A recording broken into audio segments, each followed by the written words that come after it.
Dulu ketika zaman Nabi Nuh, ini bersama roh sejarah. Jadi ono hikmah wong Islam kadang rapati itikaf ning masjid, malah ning dalan-dalan ya ono hikmah. Ya ono hikmah, ya ono hikmah ya lain dulu zaman Nabi Nuh itu ngadepi satu tradisi. Wa qalu la tadaruna waddau wala suwa'au wa la yahusa wa ya'uqa wa nasra wa qad adallu kasih. Nggih. Wadan suwa'an ya wis nasr la tadarun nawat wala suwa'a wala yahusa wa ya'uqa itu nama figur-figur soleh, itu nama-nama orang sakral yang dihormati. Kalau saat ini kalau Australia, Jerman, Soekarno orang soleh menjadi pahlawan. Kemudian masyarakat itu diriju setan, orang-orang soleh itu harus diabadikan. Maka bikinlah patung. Orang-orang soleh itu harus diabadikan, maka bikinlah.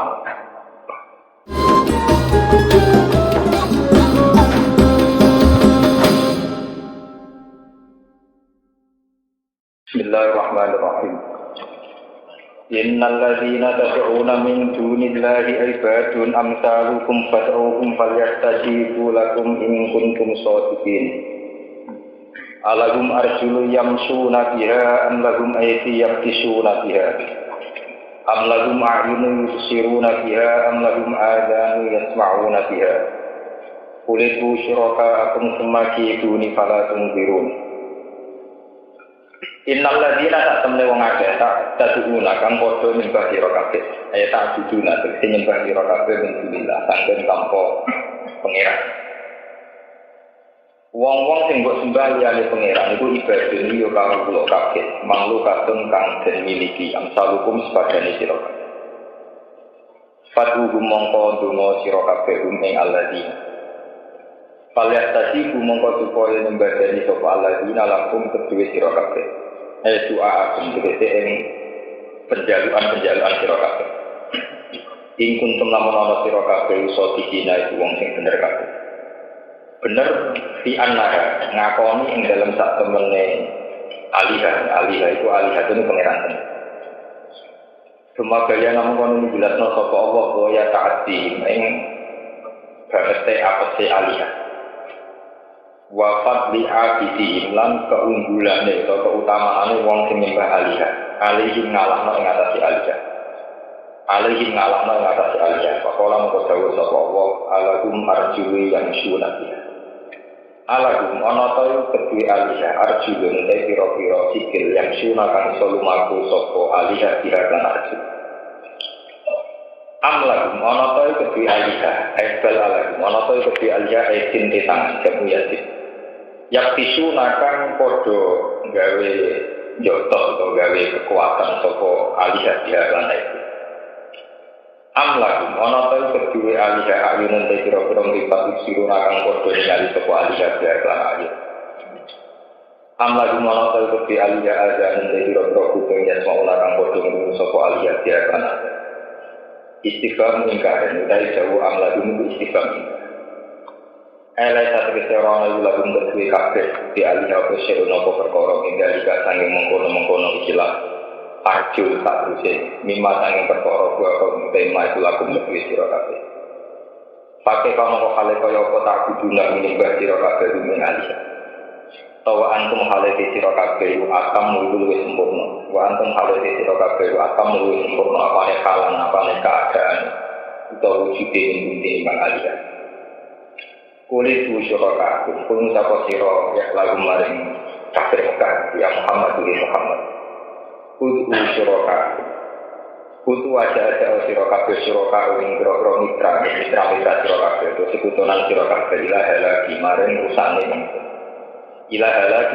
rusane tumati buni mongko nuli gawe rekayasa sira kabeh tegere doyo sira kabeh ni ing para tundirun mongko ora usah nopo ngekei tenggat waktu mongko aja nunggu sira kabeh niku tumhiluna tegese ngekei tenggat waktu sira kabeh Pak ini mongko sak temne ingsun iku lauber ora peduli sapa ingsun dikum lan sira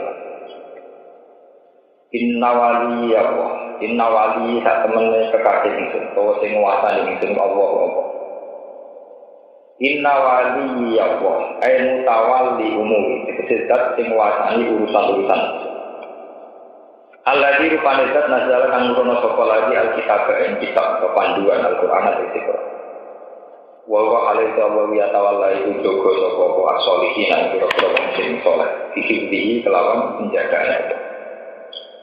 Waladina uta wong akeh satuna kang nyembah sira kabeh ing dunya saking saliyane apa iku la stati guna iku ora kuwasa sapa alladzina nasrohum ing nulungi sira kabeh.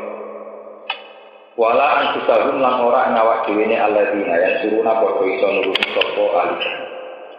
Pakai pamangko kale kaya apa bali berdiri sapa ing sedih ali. Wa in tad'uhum ilal huda la yasma'u lamun ajak-ajak sira kabeh utawa nyeluk sira kabeh ngundang sira kabeh rumin ali ayil asnama tegese pira-pira ilal huda maring siji petunjuk la yasma'u mongko ora iso ngrungu sapa ali wa tara yang guru nalika wa hum la yusir wa tara lan ngali sira Muhammad bin ali ayil asnama tegese pira-pira ya Muhammad yang guru naiku podo ningali, ingkang podo ningali sapa asnam bile kawan iki. Ayu ko bilu naka tegese podo master sapa alika kain sira. Iso master kana diri karo dene wong sing ningali. Wa hum halaiti alika la yusiru nara podo ningali sapa. Khudil afwa wa amur bil ma'ruf. Khud ngalapo sira al afwa ing gampang nyepuro. Ayu strategi gawe sikap gampang min akhlakin nas sing kira-kira akhlak-akhlakin mus. Wala taqat lan ojo bahas sira ana saking akhlakin.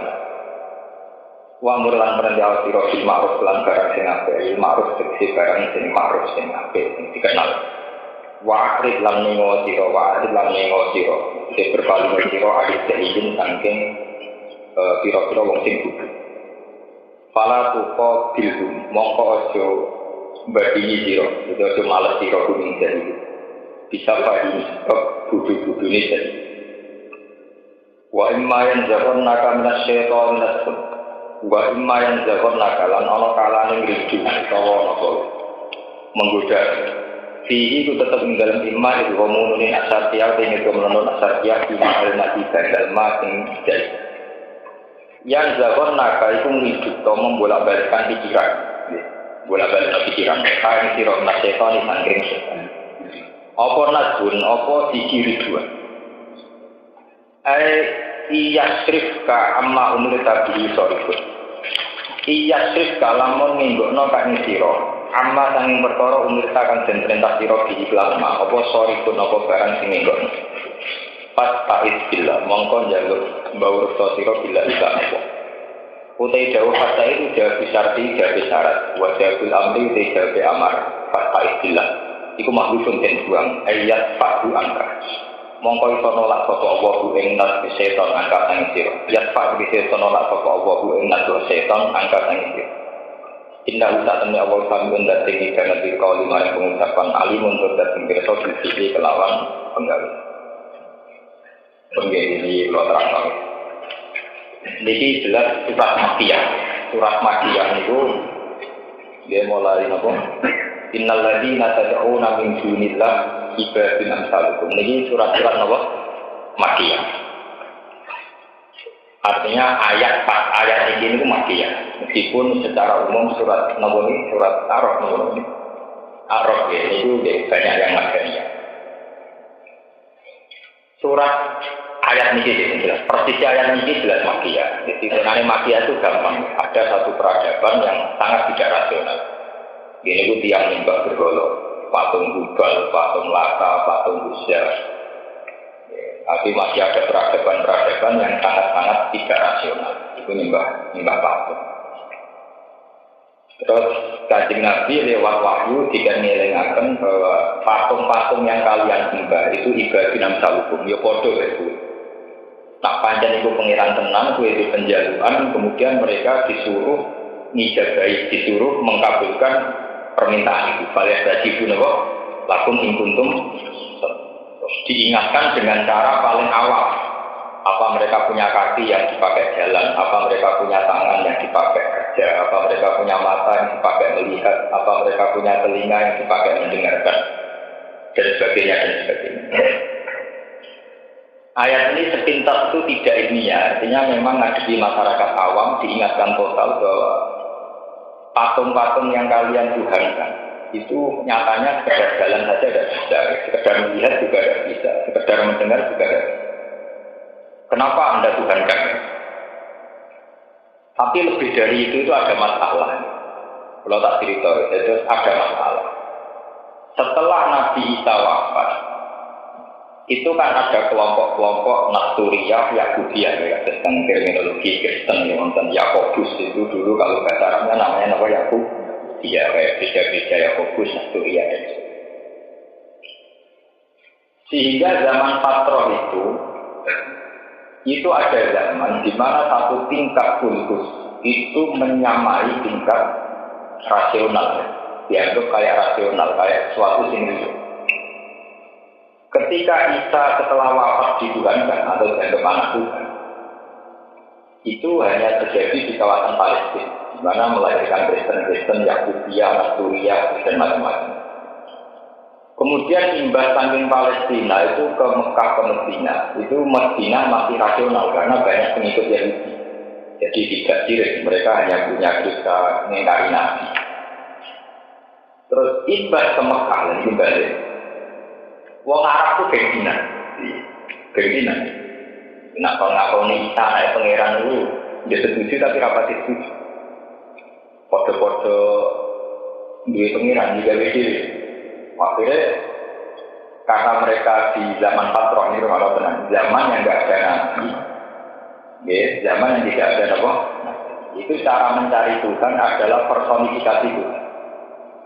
Personifikasi Tuhan, artinya Tuhan itu dibayangkan sebagai figur-figur yang sempurna.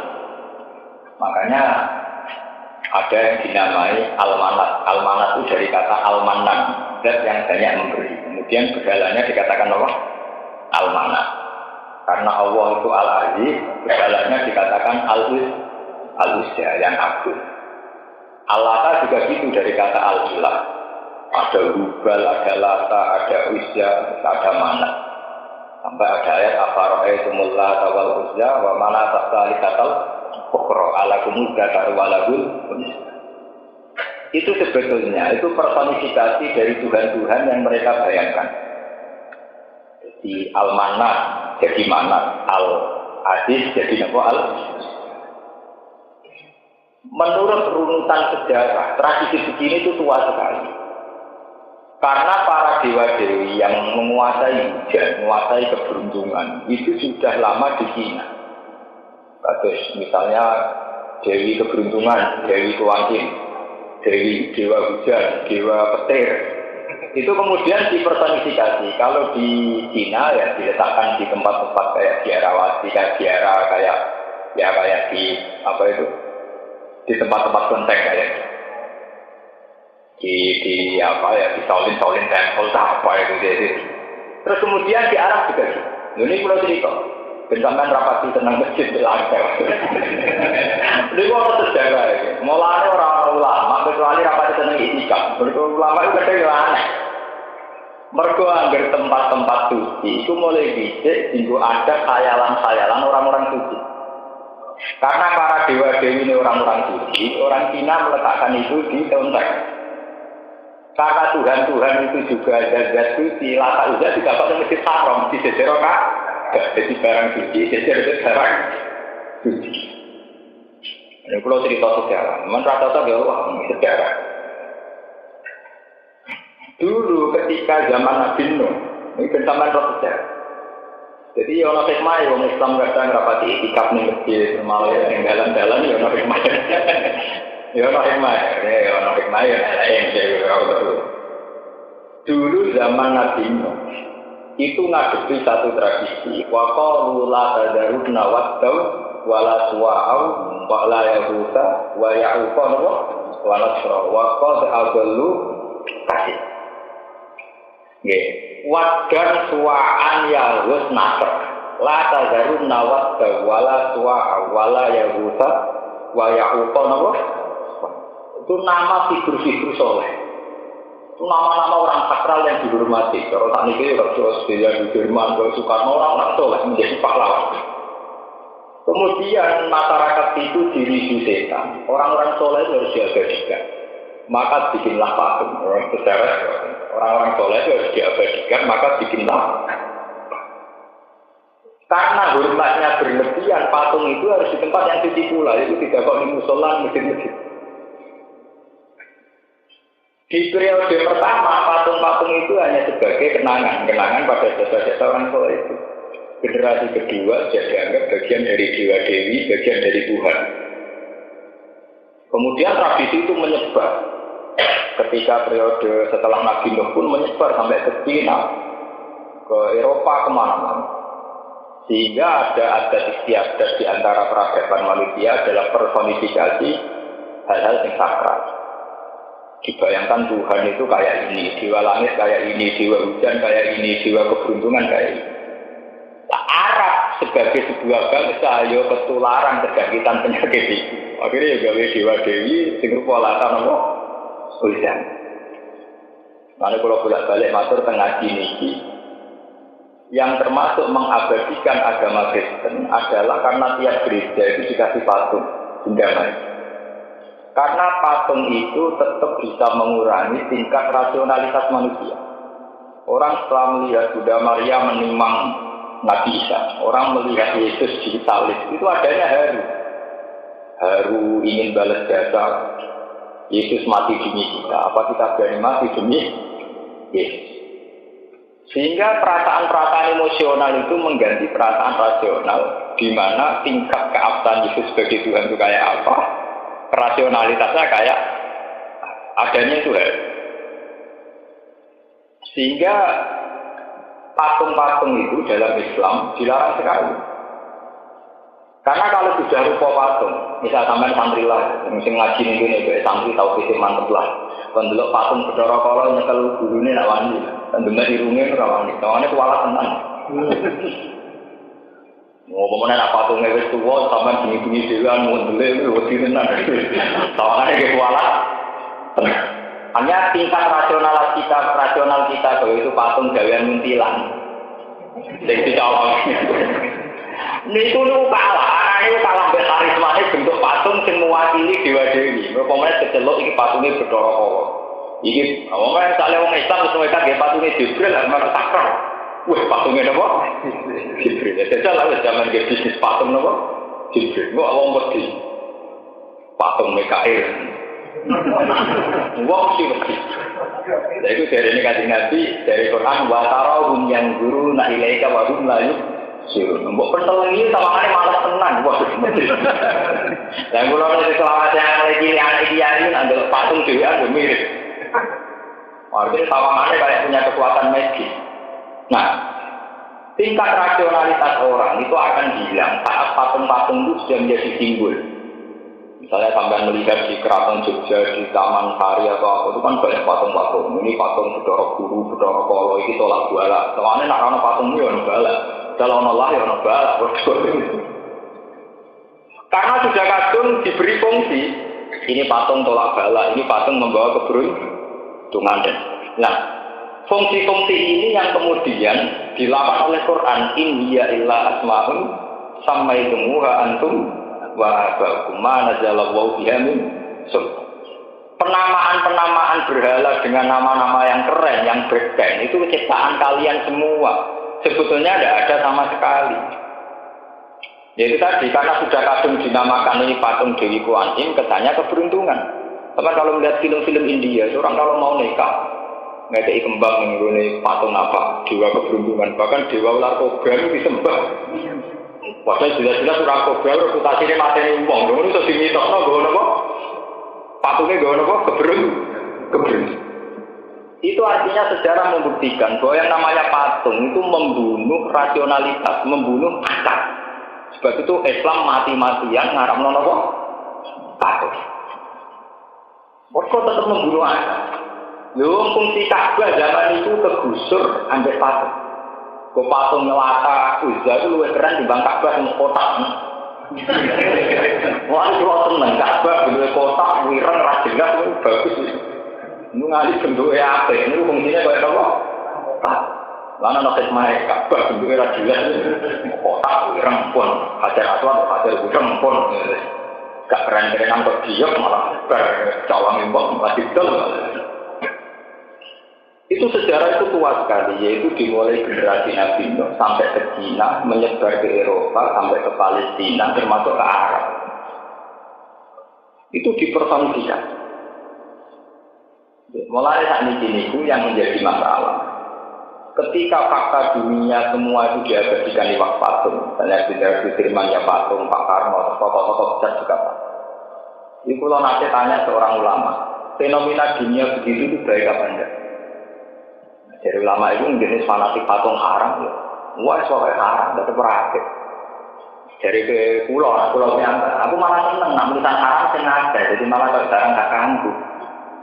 Jadi karena patung itu diciptakan di muntilan di mana-mana, orang lihat patung malah biasa itu gaweanku. Ini irunya tak tambah lebih memputung pas gawe. Jadi malah tingkat sakralnya apa? Tidak. Tapi bahwa sejarah, ya, ini kalau cerita sejarah, bahwa manusia itu orang paling ditipu, paling mudah ditipu oleh gambar, oleh patung. Ini yang perlu dikatakan. Sehingga Islam itu mengharamkan sama sekali Nabi sekedar dipotret, Nabi sekedar digambar. Karena bagaimanapun saat Nabi misalnya ada patungnya atau ada gambarnya, minimal orang itu merasa nyaman.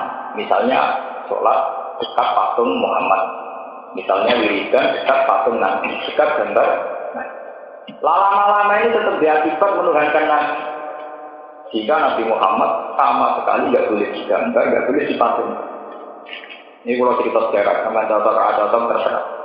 Bahkan Nabi sering ngendikan, sekedar fisik itu tidak boleh ada surah sujud. Misalnya sholat jenazah. Andai kan dalam sholat jenazah kita sujud, itu pun sujud kita lillahi ta'ala, bukan kepada jenazah. Tapi bagaimanapun bentuk jenazah itu di depan.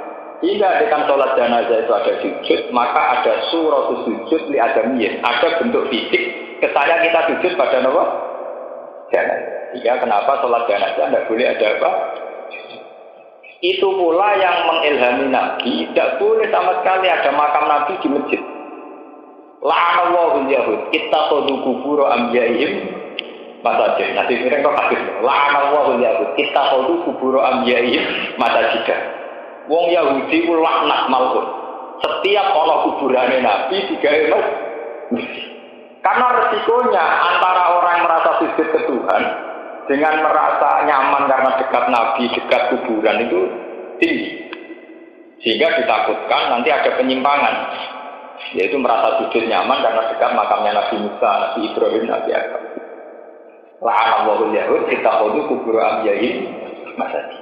Sebab itu dalam kebijakan pemerintahan Arab Saudi itu makam-makam keramat mesti dihilangkan. Yang paling kontroversi dulu saat pemerintahan Wahabi juga gimana supaya raudhah, supaya karyanya Nabi itu jauh dari masjid. Itu sejarahnya panjang. Kenapa Wahabi punya mazhab demikian? Itu sebenarnya trauma-trauma sejarah. Sampai ngerti. Mulane nak cara kula untuk kompromi, oke lah kita ibadah di masjid saja atau di raudhah saja. Untuk disaryane Nabi ya baca sholawat atau Quran. Karena biasanya standarnya ulama kalau bentuknya kayak doa itu tetap resiko. Itu tidak hanya Wahabi yang bermazhab demikian. Dulu Nabi juga sering ngendikan la'anallahu al-yahud ittakhadhu qubur anbiya'ihim masjid. Nah, kemudian kita benturan. Kita sebagai orang yang tahu kultural punya benturan, di mana kita punya tradisi makam para orang yang kita hormati dekat masjid. Kayak masjid-masjid itu mesti banyak makam para wali. Orang yang kita hormati sering makamnya juga di sekeliling masjid. Nah itu terus kayak apa secara fikih? Padahal dengan ada makam-makam itu toh kita tidak mengalami penyimpangan tauhid. Itu dulu sama ulama-ulama disiasati kalau desainnya itu jangan di belakang imam tapi di arah utara atau selatan. Jadi tidak di baratnya tapi arah utara atau apa? Itu dulu sampai begitu perjalanan ideologi gimana supaya menghindari surat sujud tiada niat, surat sujud dan Jika kalau cerita, sirine kenapa sholat jenazah itu tidak ada rukuk, tidak ada sujud. Karena bagaimanapun tidak boleh ada surah sujud. Ya. Nah kalau sampai tanya, kenapa Nabi Adam malaikat disuruh para sujud? Ketika Allah menciptakan Nabi Adam, semua malaikat disuruh apa? Itu semua mufassir sedunia, entah itu aliran apa saja, itu sepakat sujud tahiyatin atau sujudan final. Sampai tidak tafsir apa saja, arti sujudnya para malaikat kepada Nabi Adam sekedar hidup. Sujud tahiyatin atau sujudan infinah. Jadi cara Jawa ya terus ngeten tok, diluk tok. Mboten sujud nganti kados sujud di salat. Karena sujud di salat itu khosun lillahi ta'ala. Itu hanya untuk Allah. Paham ya? Ini benar ngerti. Karena manusia itu mudah dikelabui oleh patung, oleh gambar. Sehingga Islam mengharamkan total semua bentuk yang ada di depan orang sujud harus tidak ada sujud. Yaitu kayak sholat apa? Jangan. Nanti kalau nanti cerita tentang ngaji, sholat jenazah itu kayak Abu Nawas. Kalau Abu Nawas nanti kan imami sholat jenazah keliru, ini ruko. Ya itu tak tahu. Abu Nawas sholat jenazah di ruko sujud. Wah itu dosanya berat. Mbak kurang itu ratus sepuluh. Terus dia beda tuh. Wah aku sholat jenazah orang ruko sujud berarti dosanya ringan. Lah kan di ruko sujud berarti dosanya berat. Mereka kadang salah. Baru itu senang kalau orang di mana Abu Nawas gak ruko sujud senang ringan. Berarti apa nih? Wah, dia agak ganti rukuk sujud ya berat. Padahal yang perkara salah itu. Paham ya? Nah, itu sejarah personifikasi Tuhan, personifikasi Dewa Dewi itu panjang sekali. Jadi itu dimulai zaman generasi Nabi Nuh. Wa qalu la tadaruna waddau wala suwa'au wala yahuda wa ya'uqa apa? Sampai delok tafsir-tafsir itu semua adalah nama-nama orang soleh yang dipahat di masjid-masjid, di musola-musola untuk mengenang kekalian mereka. Kemudian generasi kedua sudah melainnya. Ya oke, sama saya ini dulu gampang mau film India. Misalnya ada patung Dewa Dewi, mungkin pemahat pertama atau pematung pertama dulu-dulu hanya mengenang bahwa itu tokoh soleh. Lama-lama orang yang datang kemudian dapat kembang yang sikile. Mungkin yang mana tahu. Generasi saya ini rasa kesan dapat kembang yang sikile. Diabung apa? Sikile. Ngabung sikile bujune ora mesti gelem, ngabung sikile Pak. Betapa mudahnya manusia ditipu oleh patung-patung itu. Zaman waktu neng kali neng Merapi ra ono wong dilat. Tapi baru digawe patung digo napa? Dilat-dilatan, digo barokah. Makanya Tuhan cara ngitung kayak orang awam.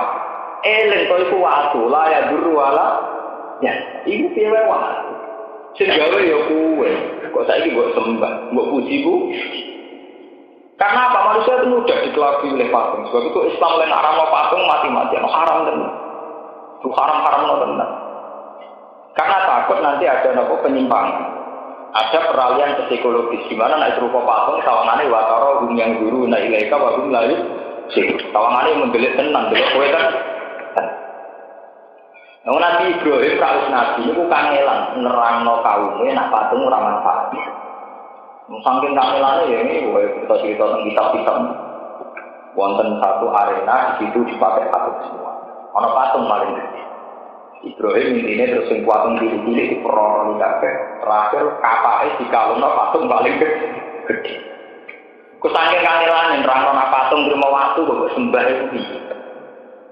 Waktu itu bareng itu kok ngape Id, kan pas itu hari Id, hari besar. Bareng ngape ibadah, patungnya do protol, karek yang gede, gak apa kapal, kalungan. Terus, qalu man fa'ala hadza bi alihatina innahu laminal zalimin. Wah, dolim tenan wong merotoli patung. Sopo sing mari terus qalu sami'na fatan yazkuruhum yuqalu lahu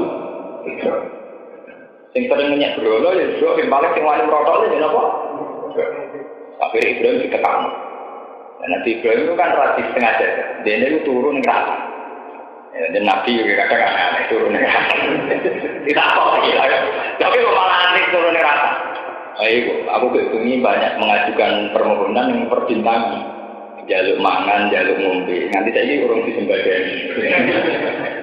Soalnya Nabi Ibrahim malah aja ditarik-tarik, diseret-seret, nenggone tempat patung. Tenang sih. Aan tafa'al tahada fi alihatina apa? Ya Ibrahim, apa betul kamu yang merotoli ini?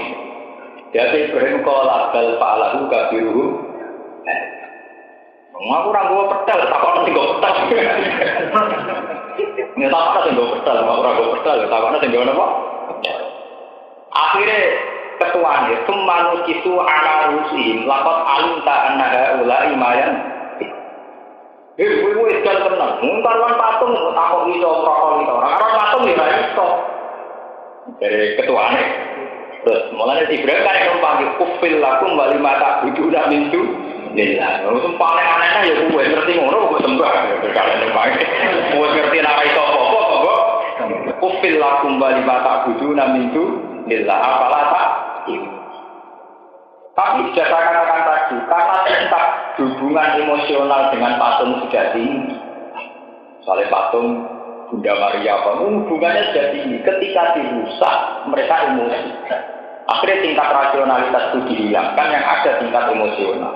Akhirnya qalu harriquhu wansuru alihatakum in kuntum hayy. Coba saiki Ibrahim obong wansuru alihatakum, kamu harus menyelamatkan Tuhan-Tuhan kalian. Jadi secara psikologis dibangkitkan emosi bahwa itu Tuhan kalian. Diprotoli kowe ra bela itu piye? Pengirahan diprotoli kok kowe diam-diam ta?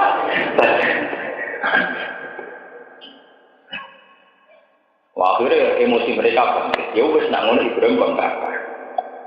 Itu bukti bahwa tingkat rasionalitas manusia itu mudah dikelabui oleh bentuk-bentuk personifikasi tadi kayak patung, kayak mana Islam mati-matian ngaram nono kok.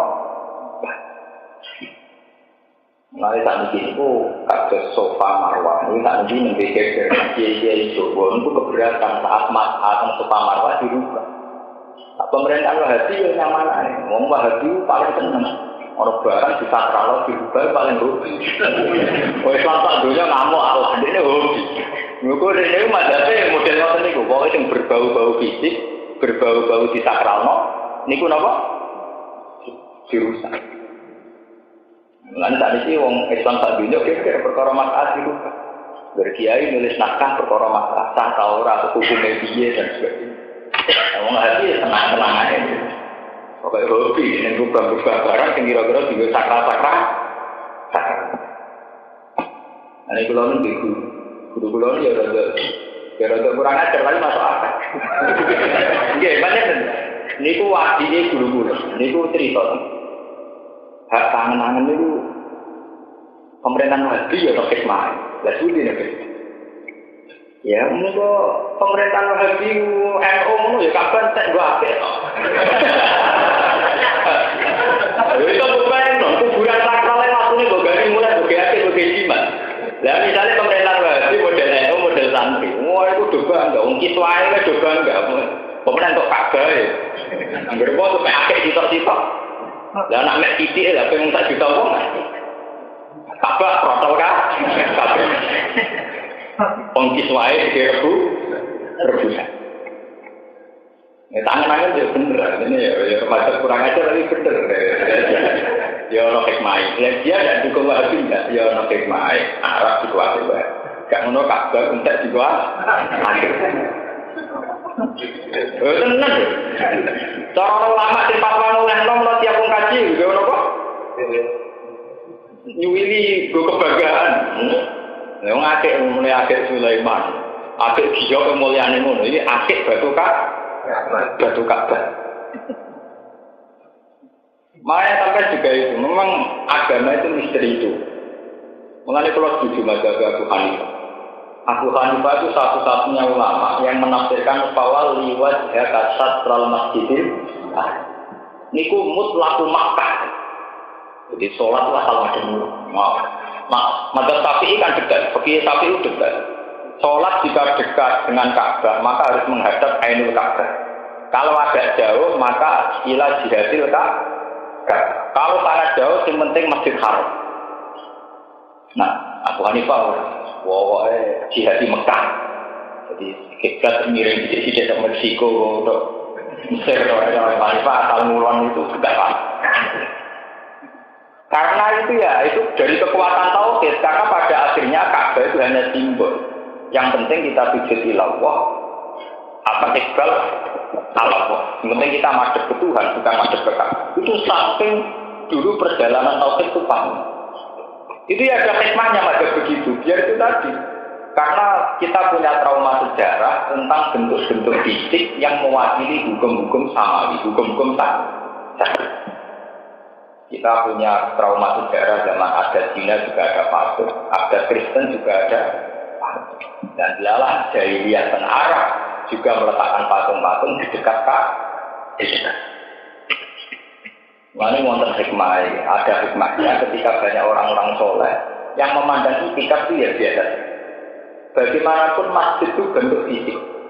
Saat kamu merasa ibadah hanya di masjid, maka kamu terjebak oleh bentuk fisik.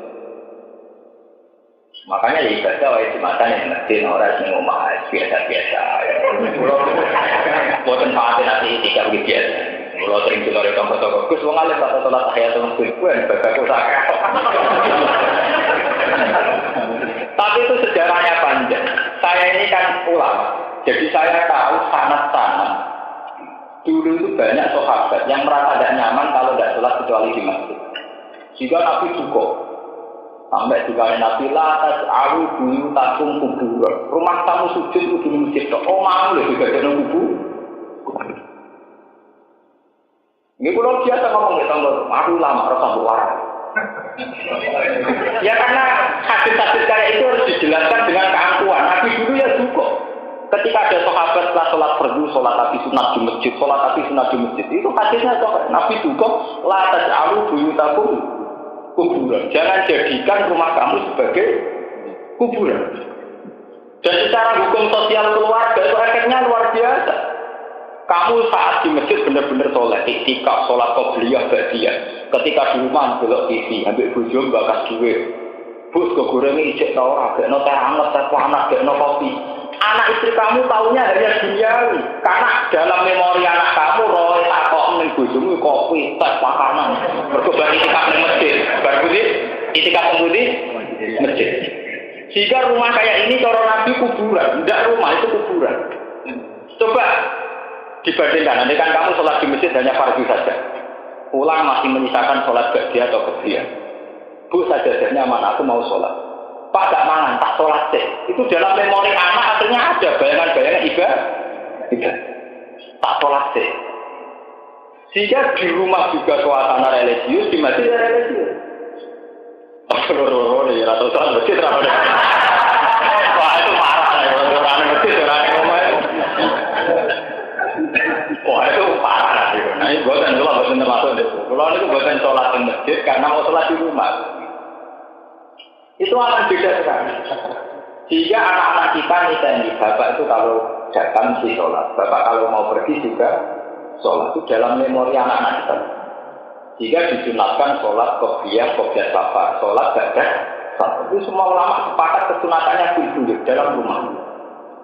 Sebab itu dalam Quran diajarkan betul rumah itu tidak sekedar tempat kita bersenggama, hubungan intim apa itu enggak. Tapi wazkur nama islafi buyutikunna min ayatillahi wal hikmah. Bahwa kalian harus ingat fi buyutikunna min ayatillahi wal hikmah. Bahwa rumah itu ya bagian dari ayat-ayat Tuhan. Makanya kalau kiai-kiai alim itu punya sunnah, misalnya 5 waktu ngaji itu yang separuh di pondok, yang separuh di dalam. Sehingga tidak semua suasana dalam, suasana duit, udang goreng, teh panas, kopi hangat. Itu ngeri kalau gitu. Mentang-mentang mesti itikaf di masjid, baru ngaji di masjid. Mulai dari suasana pakanan. Akhirnya kalau yang anak bapak dan mbok itu bakatannya pakak. Nah, kalau itu nak butuh dikawiti kalau orang sholat nekat masjid orang mau takut. Jadi itu orang lama nekat bareng. Oh enggak. Kalau umur kamu takut, akhirnya kan takut. Kemudian yang ada orang sholat pakai masjid gue. Kamu bersolat koma. Ibadah itu tak nang omah. Itu dulu Nabi juga ngalami gitu. Cuma ngabian dengan orang ngabian gitu saja. Tapi harus ada memang ulama yang menjelaskan kalau tidak hilang ilmu kayak ini. Kita ngiranya masjid itu tempat ibadah dan menyita kita. Makanya Nabi dulu nate dawuh, ju'ilat lanal ardu kulluha tahuran wa turbatuha tahuran. Ju'ilat lanal ardu kulluha masjidan wa turbatuha tahuran. Ju'ilat lanal ardu kulluha masjid. Termasuk bonus saya sebagai nabi yang tidak didapatkan nabi-nabi sebelum saya adalah ju'ilat lanal ardu kulluha masjidan. Semua bumi seantero dunia itu masjid. Jika umatnya Nabi tidak masalah hidup di Eropa, di Amerika, di mana semua buminya Tuhan, semuanya sah untuk kita sujud. Sampai rawuh kalau satu khusus sujud nonton ini masjid itu sing gawean ahli sunnah. Bila orang pro sing wal jamaah, wah kira aliran sing aneh-aneh jumatan wong dua, nak jumatan wong yo ora. Saya jumatan kandang sapi tak ya. Harus dilatih, umat harus dilatih bahwa tempat beribadah pada Allah itu di mana saja. Ju'ilat lanal ardu kulluha apa mas? Bahwa ada sekte-sekte yang masjidnya dengan syarat tertentu, kalau tidak di masjid ini tidak, itu sesat, tidak bisa. Kalau lu makmum masjid Muhammadiyah biasa, aliran dengan anak biasa. Kalau imam pasir benar makmum biasa, kalau masalah itu paling fanatik. Fanatik biasa maksudnya. Fanatik tidak ada masalah. Muasal acaranya sujud ning pangeran tak positif. Ya kalau ada kali tahun teng daerah Mimbar, daerah pinggir itu. Ibu cara santri fakir salat isya itu wis biasa makmum. Kanca-kanca santri kula ngaji kula tangga beri nek kata ngaji kula. Gus betul ya ada. Wah. Cara kula ngeten buan. Masjid terminal Semarang luarnya lagi ke Semarang sering sholat dan nak jumatan betul-betul yang matang pulau itu sering gitu al. Gus cara pakai sholat buan rasa lah kayak ada juga. Gue nak biasa mengampun rokok. Kok takut mulai channel lembaga ibadah. Mau ibadah apa malah rambutan, malah kena ada mengampun rokok. Ngapain rakyat kayak itu? Gue seorang kesel Gus Nuzul. Artinya seorang kesel ya ada khusus. Kowe kesel tuh udon. Ya artinya ya ada kowe kesel tuh udon wong li ora tak. Berarti kowe loro wis kesel iki apa? Karena aku saya ora kesel niku swarga mergo. Kulo ora kok kandhani pegel, kulo kita pegel berjilid-jilid tak wono pengalaman. Hukum-hukum ngoten niku pengalaman. Aku kalau tengah aneh-aneh, berjaya debat mikir, waduh sayangnya tengah aneh kesebelasan. Terus mikir, demi gue mikir. Ya masalahnya mengurangkan, daripada debat kalah karena terus. Tapi sebetulnya setiap ulama itu memang harus menjaga konstitusi keulamaan. Itu termasuk Nabi sendiri begitu. Itu kenapa Sayyidah Aisyah begitu sering cerita tentang tahajudnya Nabi, doanya Nabi setelah tahajud. Itu andai kan semua ibadah Nabi di masjid, itu tidak akan ada hikayat-hikayat Aisyah. Sampai detail Aisyah cerita bahwa Nabi sholat hatta waromat kodamaru sampai sikilin melempoi itu di rumah semua. Sampai doa-doa yang panjang omat alfi qalbi nuron wa fi sam'i nuron wa fi basari nuron wa andamini nuron wa anqalti nuron wa ali nuron itu di rumah. Sehingga Aisyah tahunya Nabi ya ibadah itu. Khadijah tahunya Nabi ya ibadah itu. Rapat sampai yang masjid religius mulai terbiasa. Pak kopi panas dulu orang tak bisa ya. Semarang ngoten kopi bisa ibu sini ngamu ya usah itu malah kalau kamu kan. Akhirnya tukaran perkara tinggal pecah. Kiai kok tukaran perkara tinggal. Mana terbisakan. Mulai bakatan itu kalau betul nanti takut misalnya piring pulau hilang, atau tinggal pulau kesayangan betul nanti. Kalau nganti tadi gaya kopi secara nomor tujuh kalau tangguh urusan dunia selesai. Ya gaya kopi ini biasa banget. Saking saya ingin melatih bahwa keluarga itu harus dilakukan di rumah. Dulu Nabi itu begitu, mau pergi sholat, mau datang sholat, malam habis tahajud dan sholat. Jika Aisyah itu tidak bisa menuntut banyak, pada Nabi itu tidak bisa. Karena tahunya Nabi yang sholat, bakat agama, ya sudah. Nabi sangat nemenin bakat agama itu nanti nak foto ya karu-karu. Jadi tak kok sah. Dia sangat bosan ya Rasulullah membeda di juga tadi syarat. Ya bisa tak puasa. Jadi tahunya itu logika agama ya sudah kalau tidak ada sarapan ya puasa. Kalau sampean bosan nggak boleh sarapan. Terus kene kapitalis betul.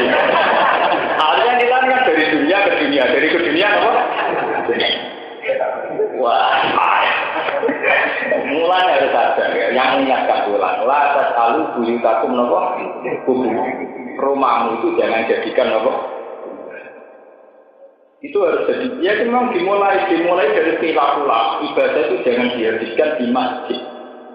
Ya, ibadah itu jangan dihabiskan di masjid. Sebagian harus di rumah. Yaitu kalau dari apa latas alu buyutakum kuburan itu Nabi Dawud saat sahabat beriktikaf di masjid saat sering sholat itu. Akhirnya mau bolak-balik kabeh Mbak yo melahirkan kesesatan.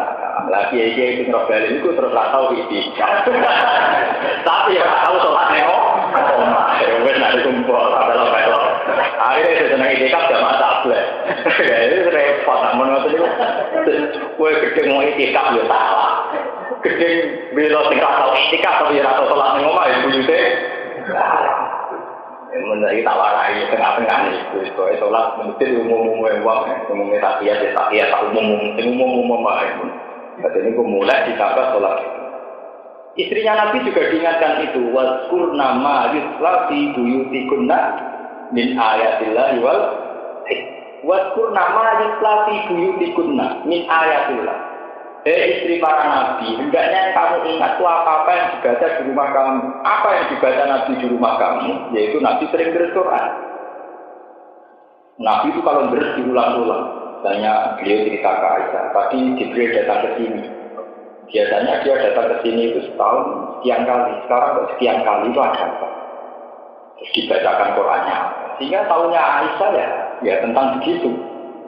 Nabi itu nggak pernah bakas dulu. Ya nak rada duit itu tadi.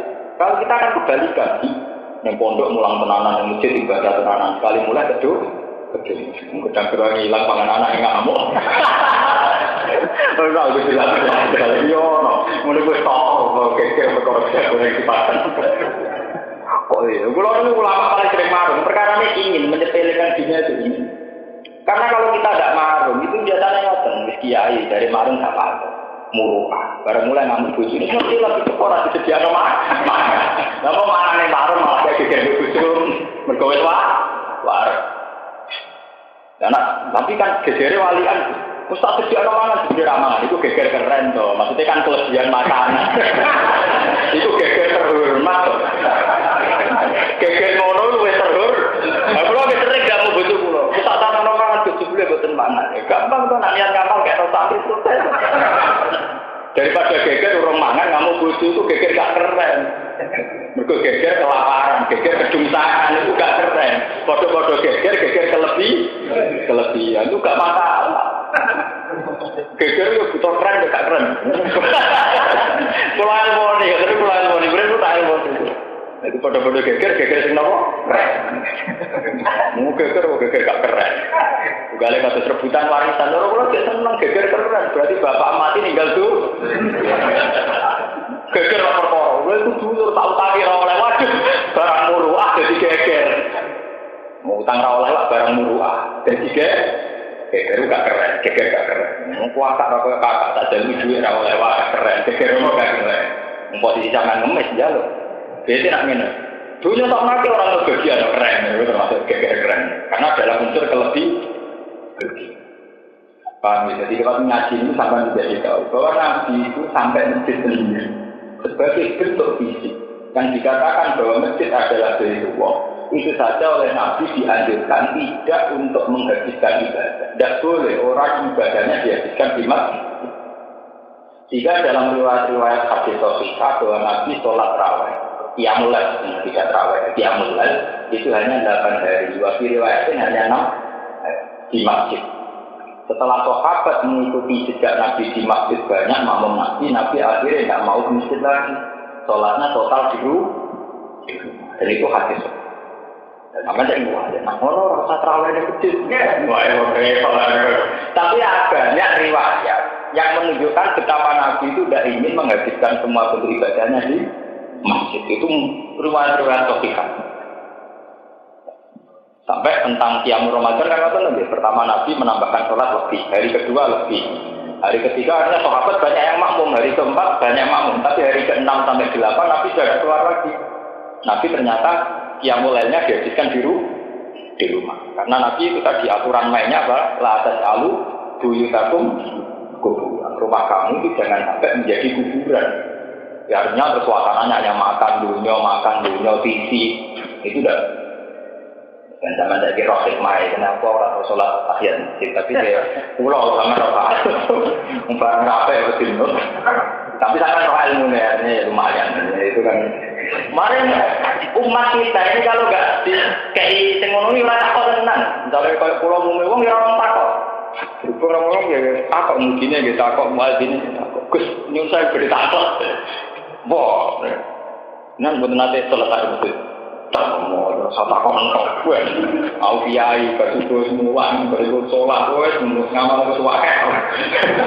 Aku berkotawa, berumah sapi, itu sholat tahiyat masjid. Bangunan yang memang rumah sapi, masjid sholat. Jadi ya, berenan. Aku kiai kesel ya, sholat berdua ya. Itu sebetulnya ada hanya guyonan. Jadi dulu Nabi juga mengajarkan itu, tapi ya dengan cara itu ada sahabat yang menghabiskan ibadahnya di masjid, kemudian ditegur Nabi, la tajalu buyutakum kuburan, rumah kamu jangan jadi apa? Ini contoh paling gampang itu tentang TPI TPA, itu sudah banyak keluar. Pulau Jawa ini termasuk yang berpendapat TPI TPA itu bagus sekali ya, karena menjadikan anak kecil bisa baca Quran. Yang agak lupa itu kalau dulu tradisi nenek moyang kita, leluhur kita itu setelah kita ngaji di Langgar itu masih ngaji sama ibu. Saya itu baca Quran khatam itu sama mbak saya. Ketika saya baca khatam kedua itu sama ibu saya. Jadi setelah ngaji di pondok sama kangkang, saya pulang itu masih ngaji sama ibu. Itu membekas sekali. Selain membekas di keluarga suasana Qurani, juga keluarga itu membawa nur. Jadi harusnya anak-anak TPI-TPA, meskipun orang tuanya tidak bisa baca Quran, itu harus diajarkan. Setelah di rumah harus dibaca. Sehingga rumah ini juga suasana Quran. Jangan semua bentuk ibadah dihabiskan di sekolah. Nanti itu anak itu akan setelah di rumah langsung ingat TV, sinetron, urutannya begitu. Itu beda saat di sekolah ngaji. Nanti di rumah masih ada jadwal apa? Sehingga rumah itu dari identik dengan saat melihat TV, saat menyetel TV. Tapi masih ada suasana nopo televisi. Dan itu yang diinginkan Nabi. La tasalu buyutakum nopo. Nah, setelah kita sering ada suasana begitu, frekuensi batas dunia juga minim. Frekuensi kedungsangan juga minim. Paham ya? Itu sehingga makanya ini kembali lagi, masjid meskipun tempat ibadah itu juga tidak boleh menyandera kita. Masjid bagaimanapun hanya tempat fisik. Di antara tempat-tempat yang sunat ibadah.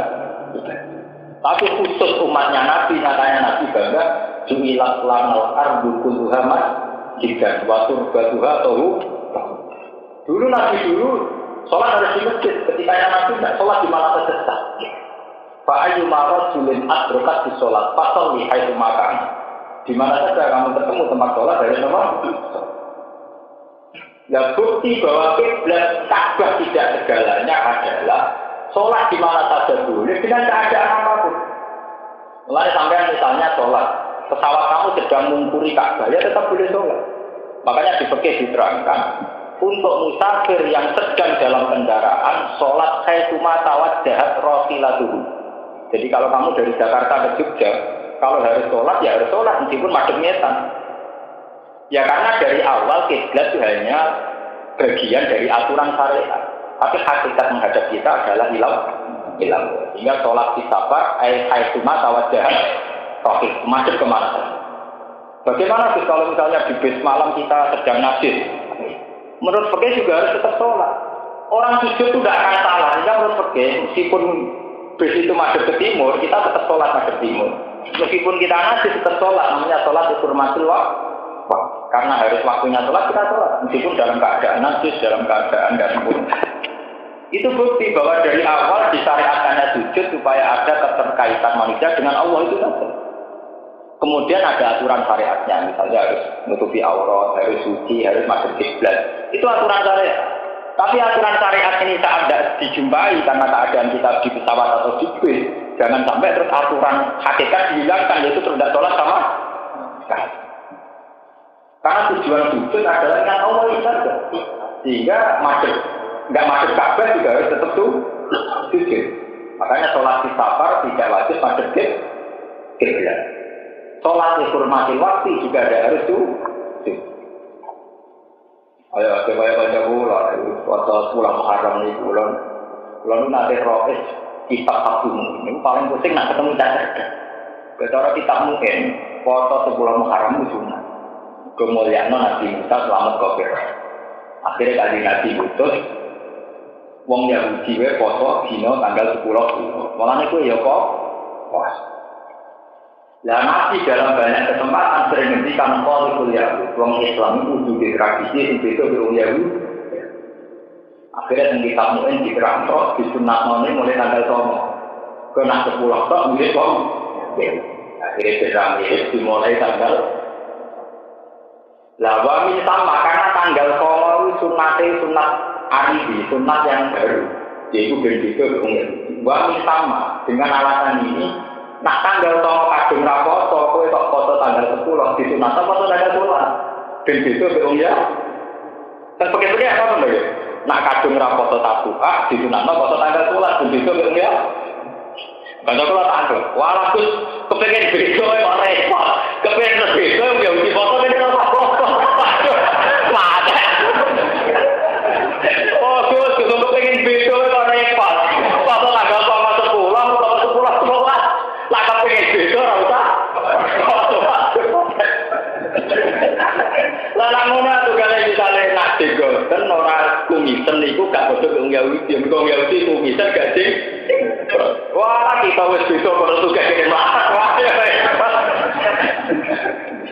Besok urusan jenggot, kono wis tugas ini mah.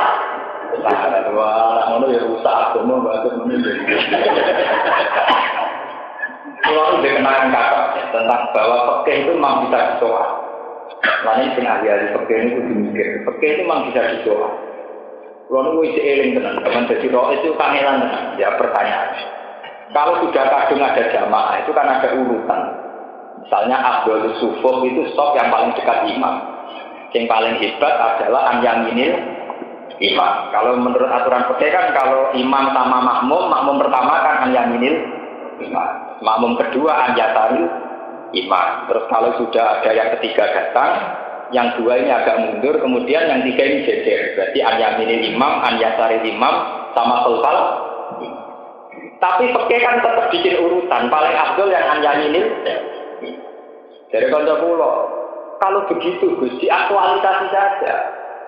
Jadi desain masjid jangan imamnya di tengah. Nanti resikonya ada yang anyasari imam. Masih ada yang dari kiri. Saya ini imamnya bebas loh Gus ning lor. Jika semua makmum anyaminil imam. Jadi imam itu masjid misalnya imamnya sudah dapat tengah. Dempetno paling lor, sehingga semua makmum an yaminil imam. Mergo dari paling afdal an yaminil. Gampang begitu koyo an yaminil imam kabeh imam itu kok pojok. Bawa pojok kiri otomatis makmum an yaminil apa? Imam. Wah, ya kena mutazilah itu repot pertanyaan. Jadi akhirnya kalau tanya lah nek desain masjid wis ngono paling afdal sing ndi? Paling abdul, paling parah ke imam. Anak orang berubuti imam. Ketika bentuk masjid begitu paling abdul toh. Dia yang paling parah ke imam. Anak orang berubuti imam aja. Artinya mubeng aja, mubengin apa? Makanya deh, pertanyaan begini itu nakal tapi penting. Mulai pulang saya itu bermadzhab Syafi'i, tapi pengagum mazhab Hanafi. Saya itu bermadzhab Syafi'i, tapi saya banyak mengagumi mazhab Hanafi. Andai kan tidak ada mazhab Hanafi, maka semua masjid di Indonesia tidak sah. Semua masjid di dunia mungkin tidak sah. Karena mesti secara matematis salah. Kalau sholat wajib menghadap ke Ka'bah, Ka'bah itu luasnya berapa meter? Dengan kasih Ka'bah itu meter. Luasnya. Wonten 40 meter. 10 itu luasnya itu 16 meter. Kalau sholat wajib menghadap Ka'bah yang 16 meter, harusnya desain masjid luasnya maksimal 16 meter. Padahal masjid kadang luasnya sampai 20 meter sampai 30. Bayangkan kalau dari Indonesia secara teori matematis sampai ke Mekah itu sudah beda negara. Enggak. Kalau dari sini sudah menyimpang 1 meter itu kali sekian negara kira-kira lintas nomor negara. Kalau sholat wajib menghadap Ka'bah dan Ka'bah itu 16 meter, harusnya desain luas masjid maksimal 16 meter. Karena di luar itu mesti melenceng kan. Lengge dong, misalnya masjid tambahnya 20 meter, mesti orang sing nabrak Ka'bah. Bodoh patung Cleopatra, bodoh Fir'aun. Itu kalau kali sekian negara kan melencengnya kan. Nggih boten. Mulai dulu kadang dengan mazhab Syafi'i itu memang berat. Mazhab Syafi'i itu menyatakan harus ainul qiblat. Kalau tidak ainul qiblat, satrul masjidil. Tapi Abu Hanifah itu mengatakan nafsu Makkah, Masjid Haram di situ artinya mutlak apa? Mekah, pokoknya asal Mekah. Dan sesuai non kakuati asal Arab Saudi. Orang terima Mekah asal Arab apa? Saudi. Dan sesuai barang kakuati ya asal Timur Tengah, ya Kambangan, Timur Tengah itu apa? Ya artinya begini ya, kita memang fanatik mazhab Syafi'i, tapi ada ruang-ruang di mana kalau kita tidak mengakui mazhab Hanafi itu repot. Repotnya itu tadi, Ka'bah itu sudah jelas-jelas hanya luasnya, diameternya misalnya itu 16 meter. Itu kalau harus masuk Ka'bah, artinya desain masjid harus maksimal 16 meter. Nah ya lucu loh, Ka'bah masjid itu 16. Nah ini nak masjid jamak, yang jamak ewonan, nak kayak kereta api. Karena desainnya harus luasnya 16 apa? Itu nanti harus kayak gerbong apa? Tapi hanya ingin mempertahankan 16 apa? Meter, mempertahankan ilmu Ka'bah. Ngulon gue zaman gegeri kiai nyarane jam balik. Tahun pinten kula lali. Zaman nyarane kiai itu Rehan menemukan teori-teori falak modern, yaitu ditopang jam balik, jam yang menuju arah kiblat. Biasanya riyen kaji-kaji anyaran seneng go sajadah sing ono arah napa? Kiblat. Nah sing kaji wis biasa wae. Oh niku masjid-masjid di Indonesia banyak yang tidak ke arah kiblat. Apalagi setelah ditemukan falak modern, ditemukan yaumar kiblat, yaitu dihitung kalau itu balas Mekah itu sekian, kalau pas bulan sekian pas matahari tepat di arah Ka'bah. Sehingga pas matahari tepat di atas Ka'bah itu semua bayangan mesti menuju arah apa? Ka'bah. Sehingga yaumar kiblat itu ditentukan di kalender-kalender persiwanan yaumar kiblat. Ya kisarannya sekitar 4 jam. Kalau di Indonesia jam itu rata-rata. Jam 4-an ya, nama. Itu kan bisa dihitung secara falak. Misalnya urut balat Mekah itu sekian, Indonesia sekian, kali sekian kan bisa lah. Sehingga semenjak era itu kan orang-orang memaksakan semua kiblat di masjid harus benar. Ya harus nopo.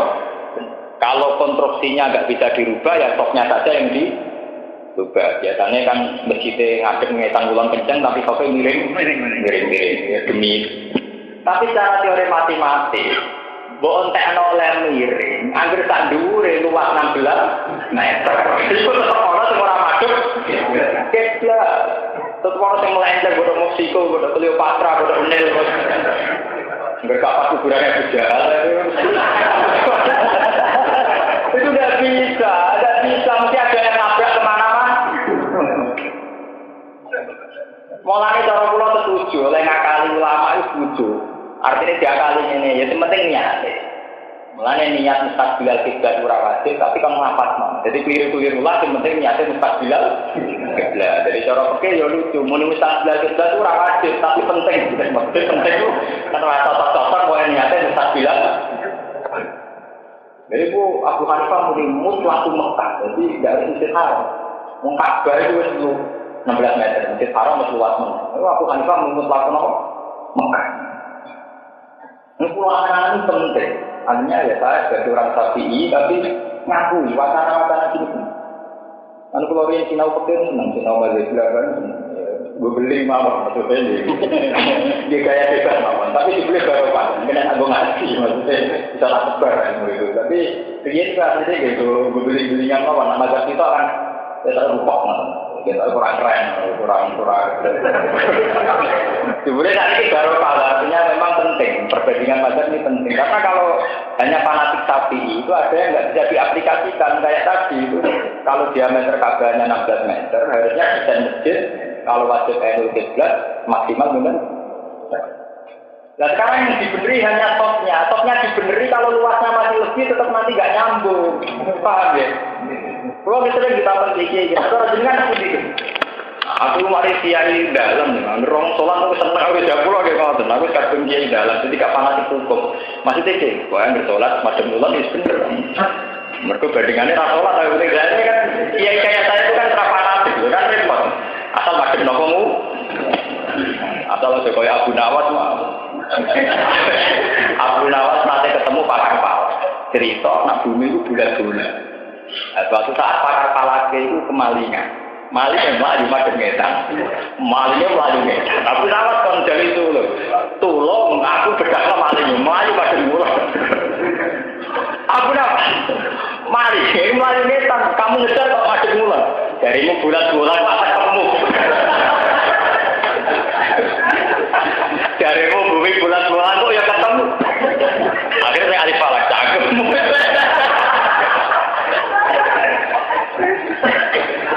Pergi tentino itu wonten masjid tua, teng Kingking. Kalau nanti ndelok teng jejak Rasul, teng Kingking itu wonten masjid tertua di Cina. Iku kiblatnya itu bertolak belakang mbek Mekah. Ya hanya masjid satu itu. Jadi misalnya Mekah tengkulon kiblatnya maksudnya, tapi kemudian mulai dari pakar-pakar sejarah, jangan-jangan pendirinya gila ilmu falak.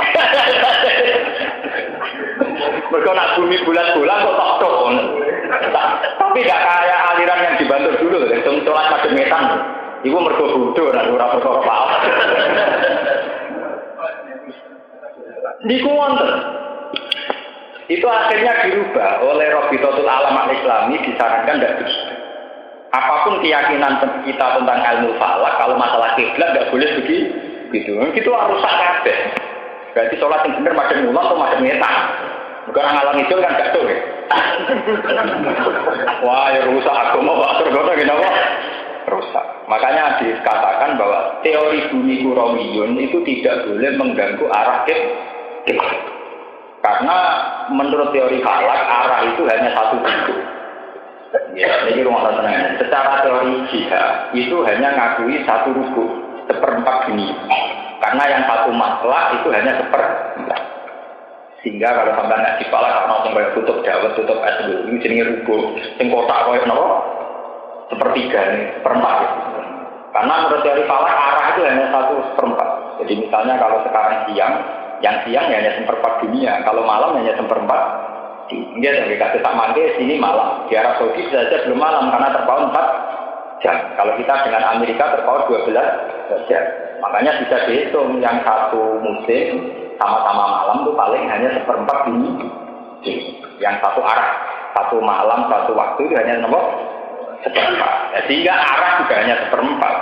Jadi tidak bisa masalah kiblat kamu buat satu bumi tidak bisa, harus satu arah, satu masalah. Sehingga tetap ada keharusan madhep mulan itu harus ada. Tidak boleh kayak Abu Nawas itu tidak boleh. Maling ngetan di bedak nopo mulan. Gombo ketemu.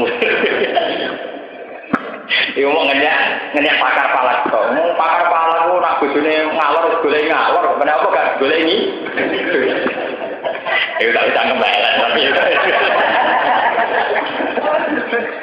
Tapi yang penting jangan kembali, ngelatih kecerdasan. Enggak senang mutlak. Buat keluar pesakan. Bismillahirrahmanirrahim. Innal ladzina taqaw idza massahum ta'ifum minasyaitani tadzakkaru fa idza hum mubsirun. Innal ladzina ta'tamna wa akeh taqaw kang wedi sapa alladzina, kang takwa sapa alladzina. Iku idza massahum, iku ing dalem nalikane gepok, nalikane menyentuh bumi ing alladzina. Asoba tegese gepok atau menyentuh bumi ing alladzina apa ta'ifun apa perkara maksudnya riduan. Taifun oleh maca Imam Suyuti dari kira taifun waktu kira aten taifun. Taifun tegese perkara. Alam akan nglarani atau kang melintas apa syadihim kelawan alladzina taqwa. Jadi misalnya pas ibadah diridu, digoda, ada lintasan-lintasan pikiran yang tidak benar. Minas setan sangat setan. Orang yang takwa saat digoda oleh setan dengan lintasan-lintasan pikiran yang bukan benar. Tazakkaru mongko itu langsung podo eling. Soko alladzina taqwa.